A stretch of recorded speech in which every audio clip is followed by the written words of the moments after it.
दोस्तों, आपने भूल भुलैया तो देखा होगा और उसमें मंजुलिका की कहानी भी सुनी होगी। लेकिन क्या असल में कहानी वही थी? तो चलिए, मैं आपको आज मंजुलिका की असली कहानी सुनाती हूँ। आखिर उसके साथ हुआ क्या था। रिया और विहान फोटोग्राफर हैं और फोटोग्राफी के लिए वो एक राजा के पुराने महल में आए हुए हैं। रिया विहान से कहती है, यहाँ खड़े दरवाजे को क्यों घूर रहे हो? विहान, रिया, पता नहीं क्यों, पर दरवाजे के पीछे से किसी लड़की की दर्द में गाने की आवाज आ रही है। रिया कहती है, विहान, ये तुम्हारा वहम होगा और कुछ नहीं। महल में और भी पेंटिंग्स बची हुई हैं, उनको स्कैन करो। क्यों यहाँ पे तुम दरवाजे के पास अपना टाइम वेस्ट कर रहे हो? पर विहान ने रिया की एक नहीं सुनी और दरवाजे पर से सारे तावीज, नींबू और मिर्च खोल दिए और एक धक्के से दरवाजा खोलकर रिया के साथ कमरे में चला गया। रिया भी उस कमरे को देखकर चौंक गई। जब उसने कमरे को ध्यान से देखा तो उसकी आंखें फटी की फटी रह गई। कमरे की दीवारों पर बड़ी बड़ी पेंटिंग और आलीशान मूर्तियां रखी थी। तभी अचानक रिया को एक दीवार के कोने में किसी आदमी का कटा हुआ सर दिखाई दिया। रिया बोली, वियान, इस सर की मूर्ति को देखो, देखने में कितनी असली लगती है ना? वियान, ये तो उसी राजा के सर की मूर्ति है जिसकी पेंटिंग दीवारों पर लगी है, पर ये दिखने में मूर्ति नहीं, हूबहू राजा का कटा हुआ सर लगता है। कुछ समय पहले सेनापति कहाँ मर गए सबके सब? राजा साहब महल में पधार चुके हैं और यहाँ पर अभी तक तैयारी भी नहीं शुरू हुई। कहाँ है वो नई नर्तकी मंजुलिका? बुलाओ उसे। राजा साहब बहुत शिकार करके थक चुके हैं, मंजुलिका ही उनकी सेवा के लिए जाएगी। दासी कहती है, सेनापति साहब, वो तैयार होने को राजी नहीं है, बल्कि उसने तो श्रृंगार का सारा सामान भी तहस नहस कर दिया है। सेनापति गुस्से से बोले, इतनी ही गर्मी है तो उसे बोलो कि राजा साहब के सामने दिखाए, मेरे सामने नहीं। कहाँ है वो? कहाँ है वो? तभी सेनापति मंजुलिका के कमरे में जाते हैं और बोलते हैं, क्या तमाशा लगा रखा है तुमने? लगती है इतनी मार खा के भी तुम्हें अक्ल नहीं आई। अरे अपने बारे में ना सही, कम से कम अपने परिवार के बारे में तो सोचो। उन सभी का जान भी राजा साहब की तलवार के नोक पर है। इधर तूने नखरे किए और उधर तेरी नानी की गर्दन धड़ से अलग, समझी? इसलिए चुपचाप तैयार हो जा। मंजुलिका कहती है, उस विधंग से बोलो कि मंजुलिका अब दूसरों के इशारों पर नाचना छोड़ दिया है। सेनापति कहते हैं, खबरदार मंजुलिका, अगर तुमने अपनी गंदी जुबान से राजा साहब का नाम भी लिया तो तेरी जुबान से तुझे फांसी न लगा दी तो मेरा नाम भी सेनापति विवेंद्र सिंह नहीं है। मंजुलिका कहती है, अरे मेरी तो सिर्फ जुबान गंदी है, मगर तेरा राजा विधव, वो तो पूरा का पूरा ही गंदा है। मुझे पाने के लिए उसने पूरा गांव को जिंदा जला दिया और अब मेरी नानी को मारने की धमकी देकर मुझे नाचने को कहता है। सेनापति वीरभद्र, तुम्हारे राजा बूढ़े हो गए हैं, किसी काम का नहीं रहा वो।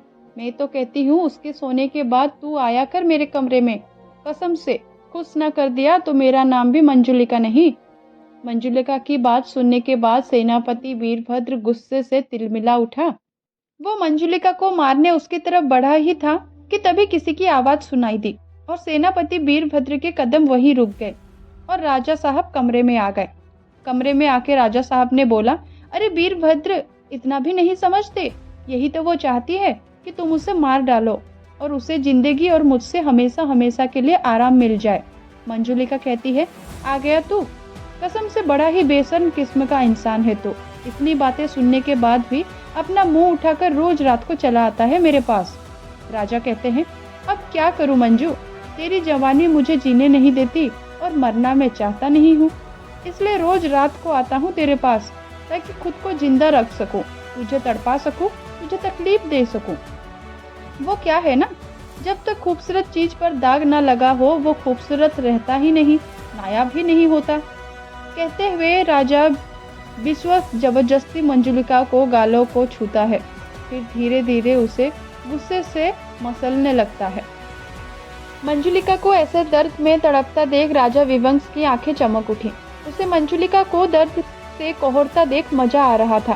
फिर राजा कहते हैं, चल तू भी क्या याद रखेगी कि किस दरिया दिल राजा से तेरा पाला पड़ा था। जा, आजाद कर दिया तुझे, बस आज आखिरी बार दिल खोल कर मेरी महफिल को रोशन कर दे। उसके बाद मैं तुम्हें हमेशा के लिए आज़ाद कर दूंगा। मंजुलिका ये सुनकर मन ही मन खुश हो जाती है और सोचती है, अब मैं भी अपने प्रेमी के साथ खुली हवा में सांस लूंगी और अपना परिवार बनाऊंगी। फिर राजा विवंश अपने सिंहासन पर बैठा हुआ था।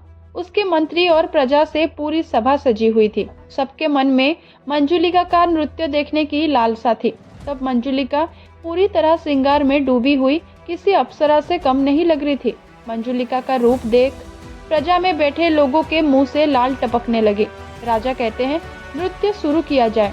राजा विवंश के आदेश पर चारों तरफ ढोल नगाड़े बजना चालू हो गए। ढोल नगाड़ों की आवाज सुन मंजुलिका भी धुन पर थिरकने लग गई।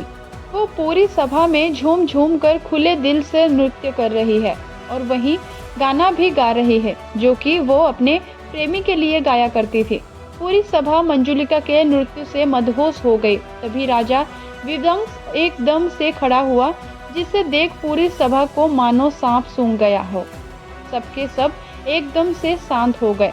राजा कहते हैं, वाह मंजुलिका वाह, तुमने आज साबित कर दिया कि मेरी नज़र सच में बहुत कीमती है, जो हीरो को पहचानना भी जानता है और उन्हें तराशना भी।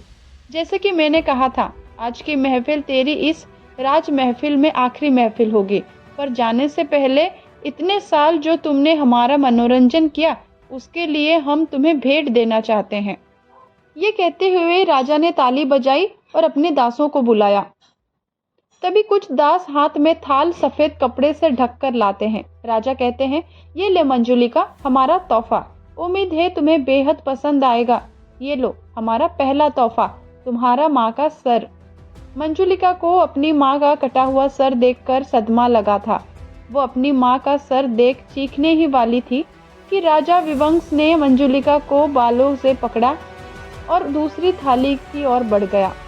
प्रजा भी यही देखकर चौंक गए। फिर से एक बार सबके मुंह खुले हुए थे, लेकिन इस बार सबकी वजह डर थी।